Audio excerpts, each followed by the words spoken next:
ታግሶ ለየካቲት በዛቲ ዕለት አይረፍ። ቅዱስ ኤፍሬም መታሰቢያው ነው። በረከቱ ጋራት። በዚችም ዕለት የጴጥሮስና የሶፊያ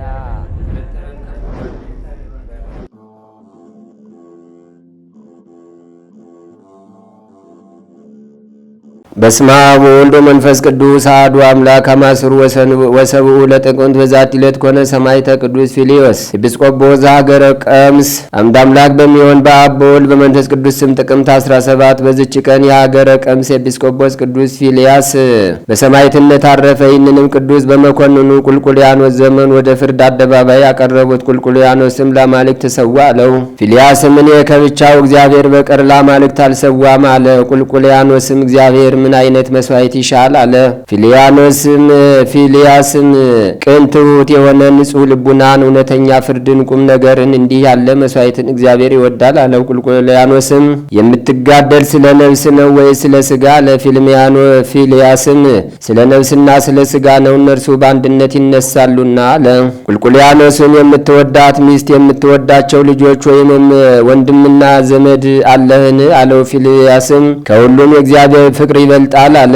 ቁልቁልያኖስም እግዚአብሔር ከበጎ ስራ የሰራው ምንድነው አለ። ፊልያስም እግዚአብሔር ያደረገልን ይህ ነው፣ ሰማይና ምድርን በውስጣቸው ያሉትን ሁሉ ፈጠረልን። ዳግመኛም ከጠላታችን ከሰይጣን እጅ ያድነን ዘንድ ከሰማይ ወርዶ ከቅድስት ድንግል ማርያም ሰው ሆኖ ተወለደ። የሕይወት መንገድንም በዓለም ሁሉ ተመላልሶ አስተማረ። መከራንም በስጋው ተቀብሎ ተሰቅሎ ሞተ። በሦስተኛውም ቀን ተነስቶ በ40 ቀን አረገ። ዳግመኛም ለፍርድ ይመጣል። ይህን ሁሉ ስለኛ አደረገ። ቁልቁልያኖስም አምላክ ይሰቀላልን ይሞታልን አለ። ፊልያስም አዎን የዘላለም ሕይወትን ይሰጠን ዘንድ ስለኛ ፍቅር ሞተ አለው። ቁልቁልያኖስም እንዲህ አለው፣ እኔ እንዳከበርኩ ልጣላህም እንዳልፈለግኩ አላወክምን? አንተ በወገን የከበርክ እንደሆንክ አውቃለሁና አሁንም ለአማልክት ሰዋ፣ በክፉ አሟሟት እንዳትሞት አለው። ፊልያስም እኔስ ደስ ማሰኘት ከወደድክ እንዲያሰቃዩኝና እንዲገድሉኝ ዘዝ አለው። በዚያንም ጊዜ በሰይፍ ራሱን እንዲቆርጡ ታዘዘ። ሊገድሉት ሲወስዱትም ዘመዶቹና የሀገር ታላላቆች ወደ እርሱ መጡ። ለመኮንኑም በመታዘዝ ለአማልክት እንዲሰዋ እጆቹን እግሮቹን እየሳሙ ለመኑት። እርሱ ግን የጌታዬ የክርስቶስን መከራ መስቀል ልሸከም እሄዳለሁና እናንተ አሳሳቾች ከኔ ወግዱ ብሎ ገሰጻቸው። ከሚገድሉበትም ሲደርስ ፊቱን ወደ ምስራቅ መልሶ እጆቹን ዘርግቶ ክብር ይግባውና ወደ ጌታችን ኢየሱስ ክርስቶስ ጸለየ። ሕዝቡንም አደራ ወደ ጌታ አስጠበቀና ተሰናበተ። ከዚህም በኋላ ራሱን ቆረጡት። የሰማዕትነት አክሊልንም ተቀበለ። ለእግዚአብሔርም ምስጋና ይሁን፣ እኛንም በዚህ መስተጋድል አባት ጸሎት ይማረን፣ በረከቱም ከእኛ ጋር ትኑር ለዘላለሙ። ሰላም ለከ ዘኢፈራይ ከስቃዮ ለመኮንነ ጋይዞ ተላክዮ ፊልያስ ሀበኒ እክለከ እትሜነዮ እድግሰ ወአሌ ዘይጸም ተቀንዮ ሀገረኒስ መትግል ሴስዮ። በዚች ቀን ቅዱስ አባት የቅዱስ ባስሊዮስ ወንድም የጎርጎርዮስ የዕረፍቱ መታሰቢያ ነው። የነቢዩ የሳሙኤል እናት ሐናም ልደቷ ነው። ደግሞ በቆዳ ገመድ የታሰሩ የደጋጎች ሰማዕታት መታሰቢያቸው ነው። በረከታቸውም ከኛ ጋር ይኑር ለዘላለሙ። ሰላም ለልደታ ሐናም ሳሙኤል ክቡር ጊዜ ትጼሊ በልባ በኢከናፍር ሶባ አምሳላ ስክርተ ካህነ ምስጢር ይጻ ማፉክሙ አብይ ነገር እስመ አምላክነ ትቤ ፈታሒ ማይምር። ሰላም ለሰማዕታት በሀብለ አነዳ ዘተአስሩ እስከ በሞሰርት ተሞሰሩ እንዘ ይመስሎሙ ዘልፈ ከመይነብሩ እምለ ይደለው ለዓለም በፍቅሩ በእንተ ክርስቶስ ይሙቱ ሰናየ መከሩ። በዚችም ቀን ለአባቶች ሊቃነ ጳጳሳት 31ኛ የሆነ የእስክንድርያ አገር ሊቀ ጳጳሳት ቅዱስ አባት ዲዮስቆሮስ የዕረፍቱ መታሰቢያ ሆነ። ይህም አባት በዘመኑ ካሉ ትውልድ እርሱን የሚመስል ያልተገኘ በጠባዩ ቅን የዋህ በእውቀቱ አስተዋይ በበጎ ስራው ፍጹም የሆነ ነው። በመንፈስ ቅዱስ ፈቃድ ሊቀ ጵጵስና በተሾመ ጊዜ መልእክትን ጽፎ ወደ አንጾኪያ ሊቀ ጳጳሳት ቅዱስ ሳይሮስ ላካት። እርሱም ልዩ ሶስት የሆኑ ሥላሴ መለኮት አንድ እንደሆኑ እየገለጠና እያሳሰበ ነው። ስለ ወልደ እግዚአብሔርም ሰው መሆን እርሱ ፍጹም ሥጋን ነባቢትና ለባዊት ነፍስን ከመቤታችን ከቅድስት ድንግል ማርያም እንደነሳ በመለኮቱና በትስብእቱም አካል ያለው አንድ ልጅ እንደሆነ ከተዋህዶም በኋላ በስራው ሁሉ ሁሉ የማይለያይ ጭማሪ ወይም ጉድለት የሌለው ነው። መልእክቱም ወደ ቅዱስ አባ ሳዊሮስ በደረሰች ጊዜ አነበባትና ፈጽሞ ደስ ተሰኘባት። ለአንጾኪያም ሕዝብ ያስተማረባት፣ ሁሉም ደስ አላቸው። ከዚህም በኋላ አባ ሳዊሮስ ለአባ ዲዮስቆሮስ የመልእክቱን መልስ እንዲህ ብሎ ጻፈ። በኒቅያ ከተማ ተሰብስበው ሃይማኖታቸው የቀና 318 ቅዱሳን አባቶቻችን በቀናች ሃይማኖት አጽንተው የሰሯትን ቤተ ክርስቲያኑን እንድትጠብቅ ለዚች ለከበረች አገልግሎት የመረጠህ እግዚአብሔርን አመሰግነዋለሁ። ዳግመኛም በዚሁ እንዲጸና ወደ ቀኝም ወደ ግራም ፈቀቅ እንዳይል አስገነዘበው። ደግሞም በቀናች ሃይማኖት እንዲጸኑ ሕዝቡን ሁልጊዜ አስተምራቸው አለው። የአባ ሳዊሮስም መልእክት ወደ አባ ዲዮስቆሮስ በደረሰች ጊዜ ደስ ተሰኘባት። በሁሉ ቦታም እንዲያስተምሩባት አዘዘ።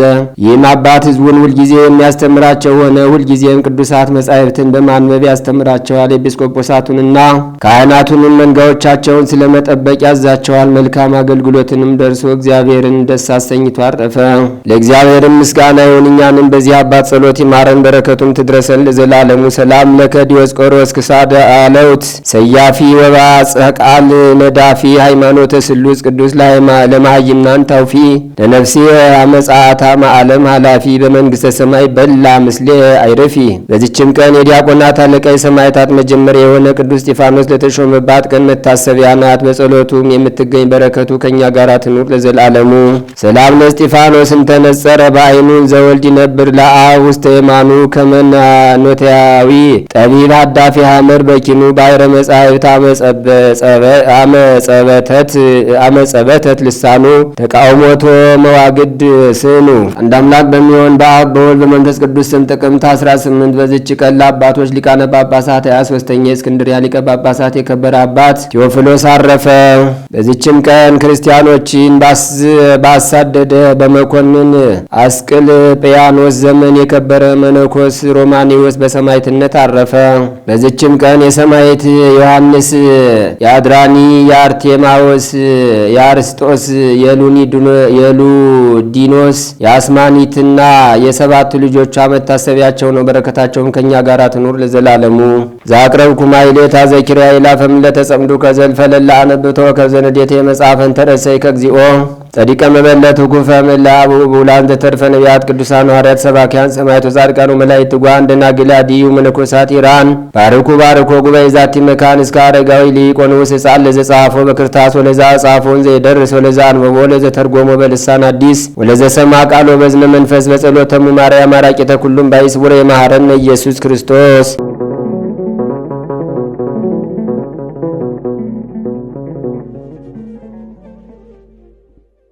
ተአምሪሁ ለብፁዕ ወለ ቅዱስ እስጢፋኖስ ቀዳሜ ሰማዕት ወርእሶሙ ለዲያቆናት ዘተጋደለ አብየ ገድለ ወኮነ ሰምአ በእንተ ስሙ ለእግዚእነ ኢየሱስ ክርስቶስ በቅድመ ኩሎሙ አይሁድ ዘቀሪና ወእስክንድርያ ወኪልቅልያ ወምድረ ኢስያ ምስለ አግብርቲሁ ጸሎቱ ወበረከቱ ይሃሉ ምስለ ኩልነ ህዝበ ክርስቲያን ለዓለም ዓለም አሜን። ጸሎትና በረከቱ ዛሬም ዘወትርም በሁላችን በህዝበ ክርስቲያን ላይ ጸንቶ ይኑርና በቀሪናና በእስክንድሪያ በኪልቅያ በታናሿ ኢስያ በሚኖሩ ከሮማ አገዛዝ ነጻ በወጡ ሁላቸው አይሁድ ፊት ስለ ጌታችን ስለ ኢየሱስ ክርስቶስ ስም መስክሮ ታላቅ ተጋድሎን የተጋደለ ንዑድ ክቡር ገባሬ ተአምር ቀዳሜ ሰማዕት ሊቀ ዲያቆናት ቅዱስ እስጢፋኖስ ያደረገው ተአምር ነው።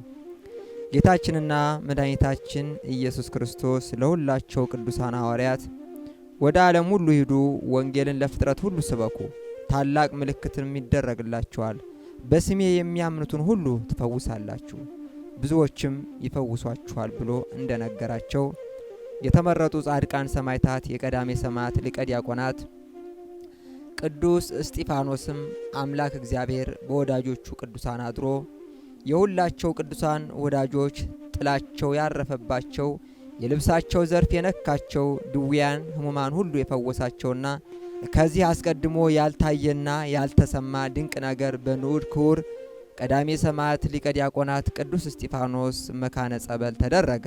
ስለዚህም ሰማዕት ጻድቅ ንዑድ ክቡር እስጢፋኖስ በአማላጅነቱ ለሚታመኑ ክርስቲያን ታላቅ ነገርን አድርጓል። ይኸውም ከቀናት በአንዲት ዕለት ከአሕዛብ ወገን የሆነ አንድ ሰው የክርስቲያን አምላካቸው ምን ያደርግልኛል? ክርስቲያን ወደሚኖሩባት የጸበል ስፍራ ብገባስ መግባቴን ያውቅ ዘንድ ማን ይቻለዋል? ብሎ እግዚአብሔርን ይፈታተን ዘንድ በልቡ አሰበ። ይህንንም ብሎ ክርስቲያን መስሎ ወደ ንዑድ ክቡር ቀዳሜ ሰማዕት ሊቀ ዲያቆናት እስጢፋኖስ መካነ ጸበል በድፍረት ገባ። ይህ ደፋር ሰውዬ ወደ ጸበሉ ገባ።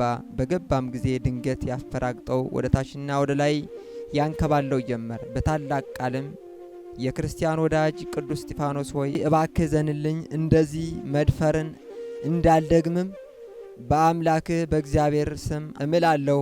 እንግዲህ ክርስቲያን እሆን ዘንድ እጠመቃለሁ እያለ በታላቅ ቃል ይጮህ ጀመር። ካህናቱም ይነግራቸው ዘንድ ግድ አሉት። እነርሱም ቀይ ሰው ተገልጾ በምድር ላይ ጥሎ እንደገሰጸው ነገራቸው። እንግዲህስ ሳልጠመቅ ያሳለፉትን ያለፈ ዘመኔ ይበቃኛል አላቸው። የቀዳሜ ሰማዕት ቅዱስ እስጢፋኖስ ታላቅ ደብር እሊያ ካህናት ከቅዱስ ወንጌል የተገኘ ትምህርት ክርስትና አስተምረው በአብና በወልድ በመንፈስ ቅዱስም አጠመቁት። ጽኑ ክርስቲያንም ሆኑ። ቅድስት ቤተ ክርስቲያን ማገልገል ጀመረ። የንዑድ ክቡር ቀዳሜ ሰማዕት ሊቀ ዲያቆናት ቅዱስ እስጢፋኖስ ጸሎትና በረከቱ አማላጅነቱ በሕዝበ ክርስቲያን ላይ ጸንቶ ይኑር ለዘላለሙ አሜን። ጌታችን ኢየሱስ ክርስቶስ ይመላለስ በነበረበት ዘመን ስምዖን ዘለምጽ ተብሎ የሚጠራ አንድ ሰው በቤቱ በእንግድነት እንዲገባ ግድ አለው ይላል። ግብዣውን ተቀበለና ጌታችን ወደ ስምዖን ቤት ውስጥ በእንግድነት ገባ ነው የሚለው ታሪኩ ሲጀምር። በዚያ ከተማ ውስጥ በኃጢአተኝነቷ የምትታወቅ አንዲት ሴት ነበረች ነው የሚል።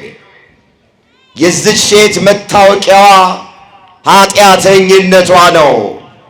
በኃጢአት ከመታወቅ አምላካችን እግዚአብሔር ሁላችንን የሚጠብቀ። በጽድቋ አይደለም ይቺ ሴት የምትታወቀው፣ በመልካምነቷ አይደለም ይቺ ሴት የምትታወቀው፣ በበጎነቷ አይደለም ይቺ ሴት የምትታወቀው። መታወቂያዋ ኃጢአተኝነቷ ነው ይላል መጽሐፍ። ኃጢአቷ ደግሞ ወገኖቼ በዝሙት የምትተዳደር ሴት ናት። ስጋዋን እየሸጠች የምትተዳደር ሴት ናት። ዛሬም በዝሙት ነገም ከነጎዲያም ሁልጊዜም እንደዛ የምትኖር ሕይወት ድግግሞሽ የሆነባት ሴት ናት። ጠዋት ከቤት ስትወጣ የቁም መስታወት አላት። ትርጓሜ ወንጌሉን ስናነበው እዛ የቁም መስታወት አጠገብ ትቆምና ራሷን በደንብ አይታ ተሸላልማ የምትቀባውን ተቀባብታ ትወጣለች። ስጋዋን ስትሸጥ ውላ ማታ ትመጣለች። ነገም ይሄንኑ ትደግመዋለች። አንድ ቀን ግን ይላል እዛ መስታወት አጠገብ ቆመችና በደንብ ራሷን አየች ይላል። እንደዚህ ማማር እንደዚህ መዋብ ብቻውን ምን ዋጋ አለው? አንድ ቀን እሞታለሁ፣ ያውም በኃጢአት ኖሬ እሞታለሁ አለች። ወገኖቼ ሌላ ሰው ታይ የነበረች ሴት አሁን ራሷን አየች። ራሳችንን እንድናይ አምላካችን እግዚአብሔር ይርዳል። ብር ነበራት፣ ወርቅ ነበራት። በዚህ ምድር ላይ አሉ የሚባሉ ውድ ነገሮች ነበሯት። ባላት ነገር ግን ማረፍ ያልቻለች ሴት ናት። የእግዚአብሔር ልጆች እግዚአብሔር ከሌለን ምንም ነገር ቢኖረን ባለን ነገር ማረፍ አንችልም። ገንዘብ ብቻውን አያሳርፍም። ስልጣን ብቻውን አያሳርፍም። ዕውቀት ብቻውን አያሳርፍም። ያለ እግዚአብሔር ሁሉም ነገር ከንቱ ነው። መጽሐፍ እንደዚህ ይላል፣ ያለ እኔ ምንም ልታደርጉ አትችሉም ተብሎ ተጽፏል። በዮሐንስ ወንጌል በምዕራፍ 15 ቁጥር 5 ላይ የተመዘገበ እግዚአብሔር ቃል ያለ እኔ ምንም ልታደርጉ አትችሉም። ወጥቶ መግባት በእግዚአብሔር ነው። ተቀምጦ መነሳት በእግዚአብሔር ነው። ነግዶ ማትረፍ በእግዚአብሔር ነው። አጭቶ ማግባት በእግዚአብሔር ነው። አግብቶ የተባረኩ ልጆች መውለድ በእግዚአብሔር ነው። ሁሉም ነገር በእግዚአብሔር ነው። የሁላችሁ ገንዘብ ብቻውን ምንም ማድረግ አይችልም። ገንዘቡን ገንዘብ ያደረገው እግዚአብሔር ነው። ስልጣን ብቻውን ምንም ማድረግ አይችልም። ስልጣኑን ስልጣን ማድረግ የሚችለው እግዚአብሔር ነው። ዳዊት በመዝሙር 126 ቁጥር 1 ላይ እንዲህ ብሎ ዘምሯል። እግዚአብሔር ቤትን ካልሰራ ቤተ ሰሪ በከንቱ ይደክማል። እግዚአብሔር ሀገርን ካልጠበቀ ሀገርን የሚጠብቁ ሰዎች በከንቱ ይተጋሉ ነው የሚለው ዳዊት። እንመለስ ወደ ቀደመ ነገራችን። ሁሉም ነገር አላት። ኃጢአት ሰርታ የሰበሰበችው ወርቅ ነው፣ ወርቅ አላት። ብር ነው፣ ብር አላት። በብሯና በወርቋ ግን ረፍት ማግኘት ስላልቻለች ራሷን በደንብ ተመልክታ ክርስቶስን ፍለጋ ወጣች። የሚያሳርፈው ክርስቶስ ነው። ሰላም የሚሰጠው ክርስቶስ ነው። ምንም ነገር ላይኖረን ይችላል ወገኖቼ፣ እግዚአብሔር ካለን በሕይወታችን ደስተኞች ነን። ንገሩኝ፣ ማን ካለን አልኳቸው? ሁላችሁ ስሙን ጥሩት። ማን ካለን አልኳቸው? ምኖች ነን በሕይወታችን? ደስተኞች። እግዚአብሔር ያላቸው ሰዎች በሕይወታቸው ደስተኞች ናቸው። የሁላችሁ የክርስቲያን ደስታው ኪሱ ሲሞላና ሲጎድል አይደል? ሲጎድል የምናዝን፣ ኪሳችን ሲሞላ የምንደሰት አይደለንም እኛ ክርስቲያኖች።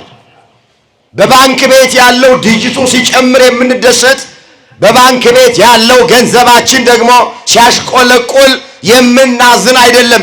ደስታችን እዛ ላይ አልተንጠለጠለም። የኛ ደስታ በደንብ አድርጋችሁ ስሙኝ፣ ደስታችን ያለው እግዚአብሔር ጋር ነው። እግዚአብሔር ያለው በሕይወቱ ደስተኛ ነው። 100 ሺህ ብርም ይኑረን 10 ሺህ ብርም ይኑረን እግዚአብሔር ካለን ደስተኞች ነን። ማን ካለን አልኳችሁ? ምኖች ነን? ደስተኛ። እቺ ሴት ደስታ አጣች። እግዚአብሔር አልነበራትም። እግዚአብሔርን አታውቅም። ብዙ ነገር እያላት ባላት ነገር መደሰት አልቻለችም። ስለዚህ ራሷን በደንብ አርጋ ተመለከተችና እንደዚህ ማማር፣ እንደዚህ መዋብ ምን ዋጋ አለው? መሞቴ አይቀርም፣ ያውም በዝሙት ኖሬ እሞታለሁ። ከመሞቴ በፊት ንስሐ መግባት አለብኝ አለች። ወገኖቼ ወሰነችና ይላል በዝሙት በሰበሰበችው ብዙ ወርቅ ዋጋ ውድ የሆነ ሽቱ ከገበያ ሄዳ ገዛች ይላል። ያን ሽቱ ይዛ ክርስቶስን ፍለጋ ወጣች ይላል። መንገድ ላይ ስትሄድ ጠላት ዲያብሎስ በሰው መዳን ማይደሰት ሞታችንን ጥፋታችንን ብቻ የሚወድ ጠላት ዲያብሎስ በወጣት ወንድ አምሳል መንገድ ላይ ሊያሰናክላት ተገለጠና እንዲህ ብሎ ጠየቃት። አንቺ ሴት ወዴት ትሄጃለሽ አላት። ሴቲቱ ዝም አለች ይላል። ትርጓሜ ወንጌሉን ስናነበው ምንም መልስ አልሰጠችም ይላል። አንቺ ባትነግሪኝ እኔ ነግርሻለሁ፣ እንግዳ ወንድ መጥቶብሽ እሱን ሽቱ ልትቀቢው ይሄድሽ ነው አላት። ልክ ብለሃል አለች። ሁለተኛ ጊዜ ተገለጠላት። አንቺ ሴት ወዴት ትሄጃለሽ አላት። ሴቲቱ ዝም አለች። አንቺ ባትነግሪኝ እኔ ነግርሻለሁ፣ ፍቅሩ ያላለቀለት ወንድ መጥቶብሽ እሱን ሽቱ ልትቀቢው እየሄድሽ ነው አላት። ልክ ብለሃል አለች። ሶስተኛ ጊዜም ተገለጠላት።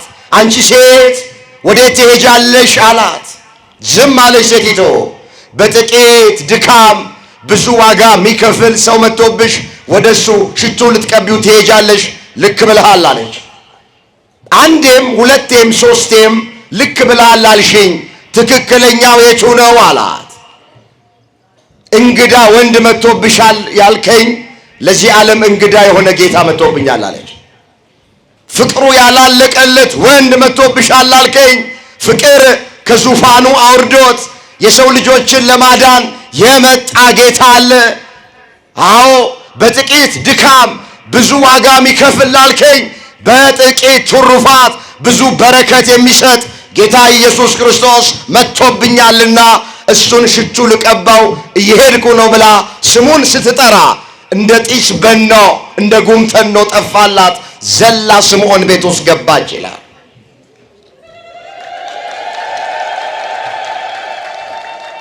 በመንገዳችን ላይ ቆሞ እንዳንድን፣ ንስሐ እንዳንገባ፣ ወደ ፈጣሪ እንዳንመለስ እንቅፋትና መሰናክል የሚሆነብንን ጥንተ ጠላታችን ዲያብሎስን ጌታችን ኢየሱስ ክርስቶስ ራሱን በመስቀል ቀጥቅጦ ከእግሮቻችን በታች ይጣልልን። ወገኖቼ እግረ መንገድ በእኛ መዳን ማይደሰት ወደ እግዚአብሔር እንዳንመለስ መልኩን፣ ቅርጹን፣ ጠባዩን እየቀያየረ የሚፈታተነን የሚዋጋን ጠላት አለ። ጡረታ የማይወጣ ጠላት አለብን። ለዚህ ነው ቅዱስ ዮሐንስ ወልደ ነጎድጓድ በራዕየ ዮሐንስ በምዕራፍ 12 ቁጥር 9 ላይ እንዲህ ብሎ የተናገረው ዓለምን ሁሉ የሚያስተው ሰይጣንና ዲያብሎስ የቀደመው እባብ ታላቁ ዘንዶ ተጣለ፣ የወንድሞቻችን ከሳሽ ተጣለ ነው የሚለው። ከሳሽ አለብን፣ ባላጋራ አለብን፣ ጠላት አለብን። ዓለምን ሁሉ የሚያስተው አለ ሰይጣንና ዲያብሎስ የሚባለው ታላቁ ዘንዶ የቀደመው እባብ ተጣለ ነው የሚለው። ስለ ዲያብሎስ የተነገረ ቃል ነው። እሱ ነው ዓለምን ሁሉ የሚያስተው። ጽድቅ እንዳንሰራ፣ ጽድቅ እንዳናደርግ፣ በሰማነው ቃል እንዳንኖር፣ እግዚአብሔርን እያስደሰትን እንዳንኖር ዙሪያችንን የሚዞርን ጠላት አለብን። ቅዱስ ጴጥሮስ እንዲህ ብሎ እንደተናገረ በመጠን ኑሩ፣ ባላጋራችሁ ዲያብሎስ የሚውጠውን ፈልጎ እንደሚያገሳ አንበሳ ዙሪያችሁን ይዞራል። በዓለም ያሉ ወንድሞቻችሁ ይህን መከራ እየተቀበሉ እንዳላውቃቸው በእምነት ጸንታችሁ ተቃወሙት ነው የሚለው። ጠላት አለብን፣ ባላጋራ አለብን። ለዚህ ነው በመጠን ኑሩ ብሎ ጀመረ። ክርስቲያን የሚኖረው በመጠን ነው። ሲናገር በመጠን፣ ሲበላ በመጠን፣ ሲዝናና በመጠን። ክርስቲያን የውላችሁ ሁሉን ነገር በመጠን ነው የሚያደርግ። በመጠን ኑሩ አለና ቅዱስ ጴጥሮስ ባላጋራችሁ ዲያብሎስ የሚውጠውን ፈልጎ እንደሚያገሳ አንበሳ ዙሪያችሁን ይዞራል። ዙሪያችሁን ምን ይላል? አንድ አንበሳ እንስሳን መዋጥ ሲፈልግ መጀመሪያ ዙሪያውን ነው የሚዞረው። በዚህ ክፍል ውስጥ ሰይጣን የተመሰለው በአንበሳ ነው። አንበሳ መስበር የፈለገውን መዋጥ የፈለገውን እንስሳ ለአጩን እያዝረከረከ ልጋጉን እያዝረከረከ ያን እንስሳ ዙሪያውን ይዞረዋል። ከዛ ትንሽ ክፍተት ያበጅና በክፍተቱ ፊት ለፊት ዳገት የሆነ ስፍራ ላይ ቁጭ ብሎ ድምፁን ያሰማል። አንበሳ እንስሳት የአንበሳን ድምፅ ሲሰሙ ይፈራል። ያ እንስሳ የአንበሳውን ድምፅ ሲሰማ ሲፈራ ወደ ቀኝ ሲሄድ ለአጩ አለ፣ በሽታ ያውቀዋል፣ ይመለሳል። አንበሳው በዚህ በኩል ነው ያለው። ወደ ግራም ሲሄድ የአንበሳው ለሀጅ ስላለ በሽታ ያውቁታል እንስሳት፣ በዚህ በኩል ነው ብሎ ይመለሳል። ወደ ኋላም ሲል እንዲሁ በሽታ ይመለሳል። ወደፊት ሲመጣ ባለችው ክፍተት ያ እንስሳ ይወጣል። ሮጦ ሲሄድ ፊት ለፊት አንበሳው አለ፣ ይሰብረዋል። አንበሳ እንስሳትን የሚሰብረው በዚህ መንገድ ነው። ጠላታችን ዲያብሎስም እኛን እንዲህ አድርጎ ነው የሚዞረን፣ ለማሰናከል፣ ለመጣል፣ ከእግዚአብሔር ለመለየት፣ ከጽድቅ ለማውጣት፣ ፈቃዱን ለማስፈጸም ይዞረናል። ዲያብሎስ ጥንተ ጠላታችን። ይሄን ጠላት ኢየሱስ ክርስቶስ ከእግራችን በታች ይጣልልን። መቼስ በእኛ መዳን እሱ ደስተኛ አይደል፣ በእኛ ጥፋት ነው ደስተኛ የሚሆነው ዲያብሎስ። ለዚህ ነው ቅዱስ ዮሐንስ ወልደ ነጎድጓድ ሌባው ሊሰርቅ ሊያርድ ሊያጠፋ እንጂ ስለሌላ አይመጣም አለና፣ እኔ ግን አለ ኢየሱስ ክርስቶስ ሕይወት እንዲሆንላችሁ ሕይወት እንዲበዛላችሁ መጣሁ አለ። እዛ የዮሐንስ ወንጌል ምዕራፍ 10 ቁጥር 10 ላይ የተመዘገበ እግዚአብሔር ቃል ሌባው ዲያብሎስ ሊሰርቅ ሊያርድ ሊያጠፋ እንጂ ስለሌላ አይመጣም። እኔ ግን አለ ኢየሱስ ክርስቶስ ሕይወት እንዲሆንላችሁ ሕይወት እንዲበዛላችሁ መጣሁ። ጌታችን ኢየሱስ ክርስቶስ ከድንግል ማርያም ተወልዶ ወደዚህ ምድር የመጣው ሞቶ ሕይወቱን ሊሰጠን ነው። ራቁቱን ሆኖ ጸጋውን ሊያለብሰን ነው። ቆስሎ ሊፈውሰን ነው። ተቸንክሮ ከችንካር ሊያላቅቀን ነው። አንገቱን ዘንበል አድርጎ ቀና ብለን እንድንሄድ ሊያደርገን ነው። እሱ ደሃ ሆኖ በሱ ድህነት እኛን ባለጠጋ ሊያደርገን ነው ክርስቶስ የመጣው። ዲያብሎስ ግን የመጣው ሊሰርቅ ነው፣ ሊያርድ ነው፣ ሊያጠፋ ነው። እንመለስ ወደ ቀደመ ነገራችን። ሴቲቱን ተፈታተናት በመንገዷ ላይ ግን የክርስቶስን ስም ስትጠራበት ወገኖቼ እንደ ጢስ በኖ ጠፋ። ስሙን ሳትጠሩ ከቤት እንዳትወጡ።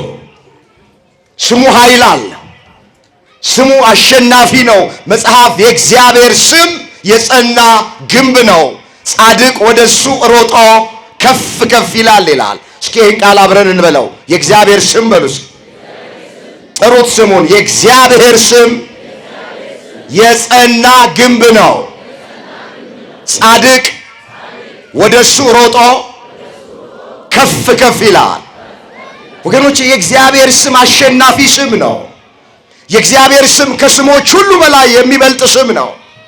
የእግዚአብሔር ስም ጠላት ዲያብሎስ የሚንቀጠቀጥለት ስም ነው። ከቤታችሁ ስትወጡ በጸሎት ስሙን ሳትጠሩ እንዳትወጡ። በውላችን ምን እንደሚገጥመን አናውቅማ። በመንገዳችን ምን እንደሚገጥመን አናውቅማ። ስንት የሚጠመድ ወጥመድ አለ አንተ። ስንት የሚበጠበጥ መርዝ አለ። ስንት የሚቆፈር ጉድጓድ አለ። ስሙን ጠርተን ከወጣን መርዙን እግዚአብሔር ያከሽፈዋል፣ ጉድጓዱን ይደፍነዋል፣ የእንቅፋቱን ድንጋይ ያስወግደዋል። ስሙ ኃያል ስለሆነ አሁንም ስለ ስሙ ሲል ሁላችንን የሚጠብቀ ስሙን ጠርታ ወጣች። አዎ ያን በወጣት አምሳል ተገልጦ የሚፈታተናት ዲያብሎስ ከመንገዷ ገለል አለ። ወደ ስምዖን ቤት ውስጥ ገባች ሴቲቱ። ክርስቶስ እንደ ግብፃውያን ልማድ እግሩን አጣምሮ ቁጭ ብሏል። ሄደችና እግሩ ስር ተደፋች ይላል፣ ወደቀች ይላል። በእንባዋ የጌታን እግር ማጠብ ጀመረች። በፀጉሮቿ እግሩን ማበስ ጀመረች። ይዛ የመጣችውን ውድ የአልባስጥሮስ ሽቶ ወገኖቼ ሰበረችውና በራሱ ላይ አፈሰሰችው ይላል። ታውቃላችሁ ሴቶች በጣም የሚመኩበትና የሚጠነቀቁለት ነገር ከአካላቸው መካከል ፀጉራቸው ነው። ይህ ሴት በጣም የምትመካበትን የምትጠነቀቅለትን ፀጉሯን ከክርስቶስ እግር ስር ጣለች። ክርስትና ማለት ራስን በጌታ ፊት መጣል ነው። ራስን ዝቅ ማድረግ ነው። ራስን ማዋረድ ነው። በፀጉሯ የጌታን እግር ማበስ ጀመረች። በእንባዋ እግሩን ማራስ፣ እግሩን ማጠብ ጀመረች። ምን አይነት እንባ ነው? እግር የሚያጥብ እንባ።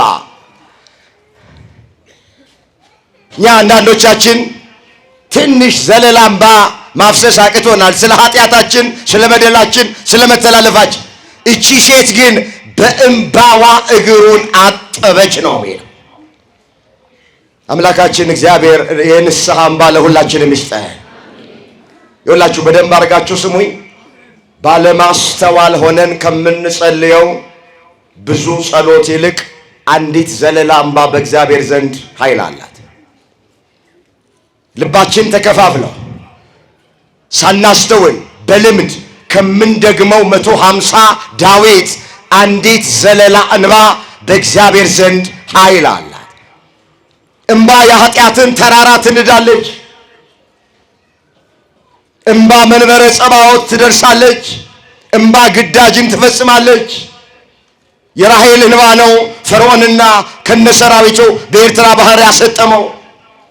የራሔል እንባ ነው ከ430 ዓመት የግብፅ የባርነት ቤት ቆይታ ሕዝበ እስራኤልን ማርና ወተት ወደምታፈስ ወደ ምድረ ርስት ወደ ከነዓን እንዲገቡ ያደረገችው የዛች የእስራኤላዊት የራሔል እንባ ነው።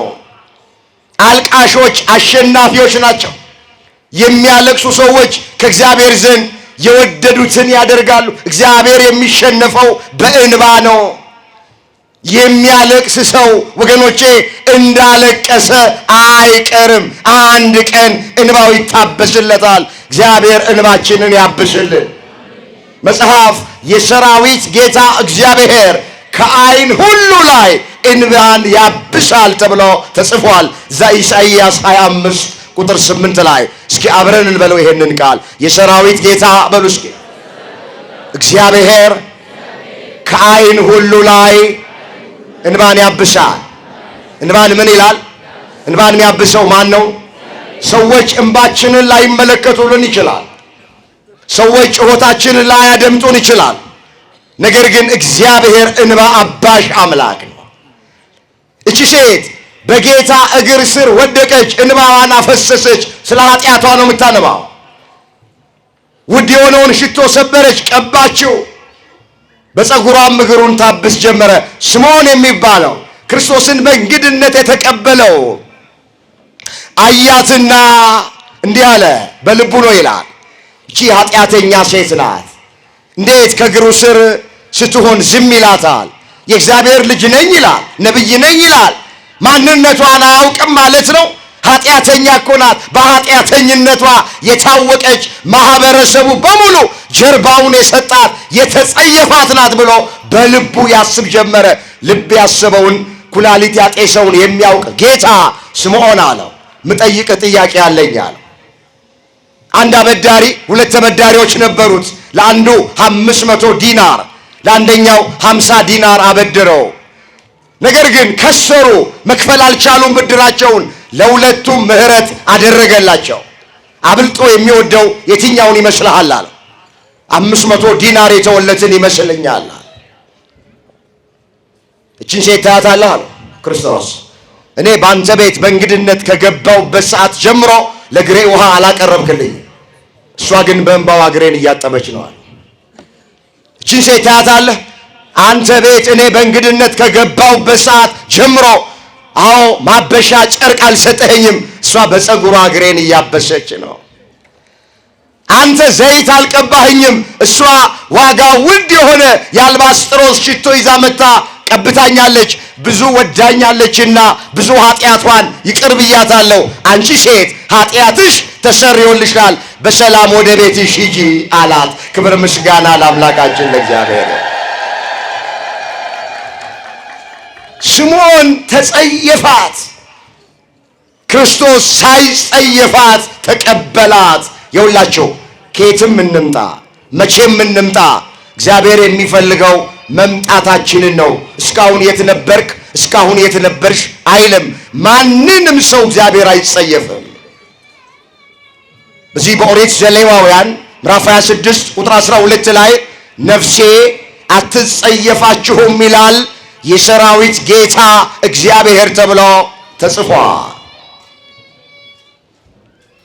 ሰው ሊጸየፈን ይችላል። በከተማ ያለ ማንነታችንን የሚያውቅ በጎረቤት የሚያውቀን፣ በቤት ውስጥ የሚያውቁን ሰዎች፣ በቢሮ የሚያውቁን ሰዎች ቅዳሴ ለማስቀደስ ይሆናል፣ ጉባኤ ለመካፈል ይሆናል፣ ኪዳን ለማድረስ ይሆናል፣ ቤተ ክርስቲያን ለመሳለም ይሆናል። ወደዚህ የቅድስና ስፍራ ስንመጣ እከሌም መጣ እከሊትም መጣች፣ ደግሞ ድፍረቷ ውስጥ ገብታ ታስቀድሳለች፣ ደግሞ ድፍረቷ ትቆርባለች፣ ደግሞ ድፍረቱ ፊት ለፊት ተቀምጦ ይማራል፣ መቅደስ ገብቶ ያስቀድሳል። ለማያውቁሽ ታጠኝ እያሉ በሰው የሚፈርዱ ጣታቸው የሚቀስሩ አሉ። ሰው የሚጸየፉ ሰዎች አሉ። ይኸውላችሁ በደንብ አድርጋችሁ ስሙኝ። ሁላችንም ወደዚህ የቅድስና ስፍራ የገባ ነው በስራችን ሳይሆን በእግዚአብሔር ቸርነት ነው። እውነት ሐሰት መስክሩ እንጂ እውነት ሐሰት። በማን ቸርነት ነው የገባን? ማንም በስራው አልገባም። እኔ እዚህ ጋር ቆሜ ማገለግላችሁ በእግዚአብሔር ቸርነት ነው።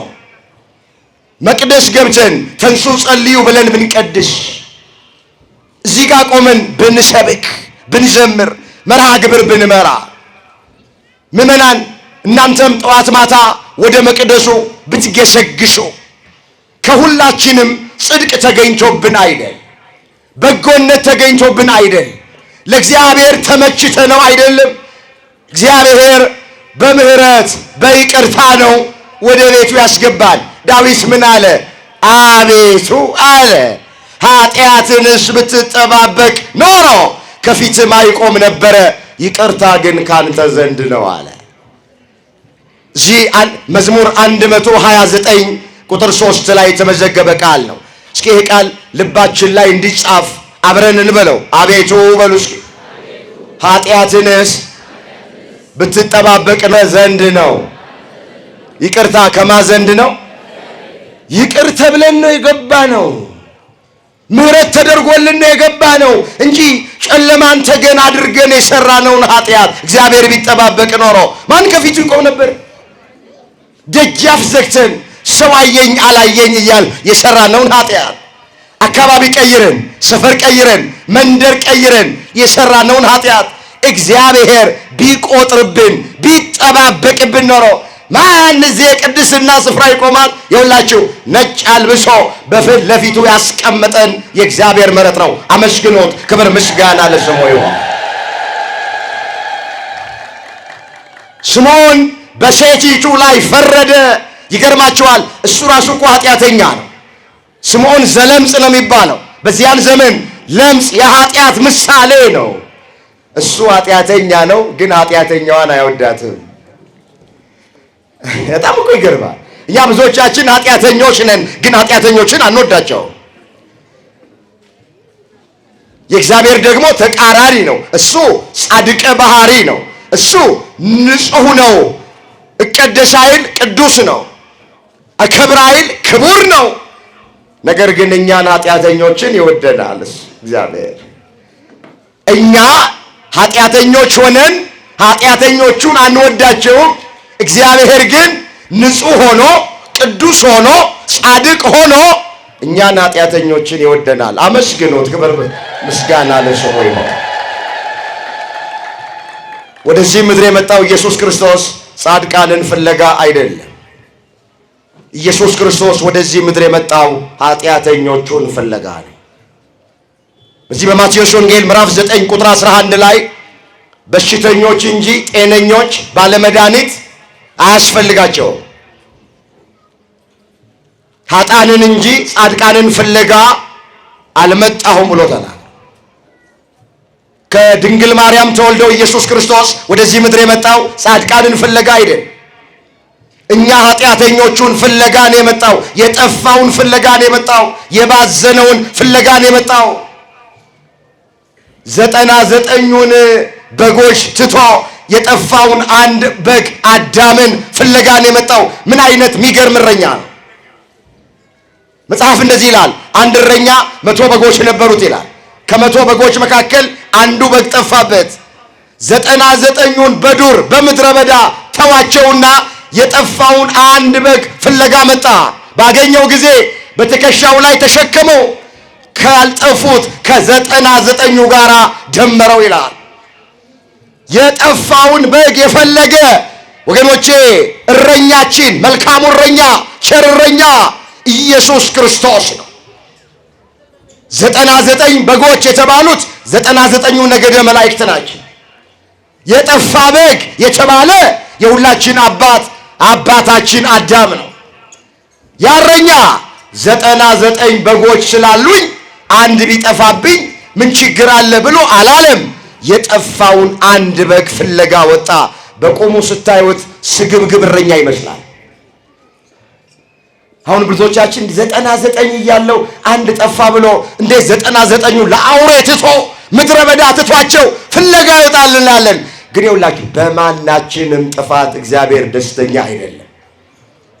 ማናችንም እንድንጠፋበት አይፈልግም። ባገኘው ጊዜ የጠፋውን በግ ወገኖቼ በበትር መታው ተብሎ አልተጻፈም፣ በትከሻው ተሸከመው ይላል። ይኸውላችሁ ጠፍተን ስንገኝ በትከሻው ነው የኛ አምላክ የሚሸከመን። ጠፍተን ስንገኝ በቅፉ ነው የሚያስገባን። የምህረት እጁን ዘርግቶ ነው የሚቀበለን። ይህችም ሴት ከጠፋችበት ስትመጣ ክርስቶስ ሳይጸየፋት ሳይንቃት፣ ስምዖን ቢንቃት ስምዖን ቢጸየፋት ኢየሱስ ክርስቶስ ሳይጸየፋት ተቀበላት። ኃጢአትሽ ተሰርዮልሻል፣ በሰላም ወደ ቤትሽ ሂጂ አላት።